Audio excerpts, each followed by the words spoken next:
అలా పెంచాలని కోరుకుంటున్నా. ఆ రేంజ్లో పెరగాల, పెరిగి ₹4 రాష్ట్రానికి రావాలా. ఎట్ ద సేమ్ టైం ఇప్పుడు ఏంటి 20 కోట్ల రూపాయలకి పోయింది అనుకోండి, ₹1,60,00,000 దాకా మార్కెటింగ్ ఇది వస్తుంది, రిజిస్ట్రేషన్ ఫీజు. ప్రభుత్వానికి సంపద సృష్టి కూడా అయిపోయినట్టే. అదే అదే అవును, సంపద సృష్టి. కాబట్టి చేయమని చెప్పి కోరుకుందాం. ఎందుకు మనం నెగిటివ్గా మాట్లాడుకోవాలి, జరగాలని కోరుకుందాం.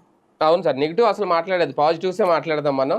ఇందులో పాజిటివ్స్ కూడా వెతకాలి ఒక రకంగా. ఎందుకంటే సార్, అంటే ఒక చిన్న డౌట్, అప్పుడు ఎకరం 4 కోట్లు ఎంతో పెరుగుద్దని అంటే నాకు రేట్ కరెక్ట్గా ఐడియా లేదు, కానీ ఎవరో చిన్న చిన్న బైట్స్ లో అంటే విన్నాను నేను. రైతులు ఒక ఆయన 4 కోట్లకి దేవుడు చంద్రబాబు గారి ఫోటో పెట్టేసాం, దేవుడి ఫోటో తీసేసాం, అదే అదే అదే అన్నారు కదా. ఇప్పుడు ఇది 20 కోట్లు అంటున్నారు. ఒక రకంగా ఇది వ్యాపారమా, లేదంటే రైతుల కోణంలో చూస్తే మోసమా? లేదు అంటే అది నిజంగా జరిగితే కనుక 20 కోట్లకి ఈ మిగతా వాళ్ళు ఎవరెవరు రేపు పొద్దున భూమి అంటే ఇప్పుడు 34,000 ఎకరాలు అమ్ముకున్న వాళ్ళు నష్టపోయినట్టా కాదా?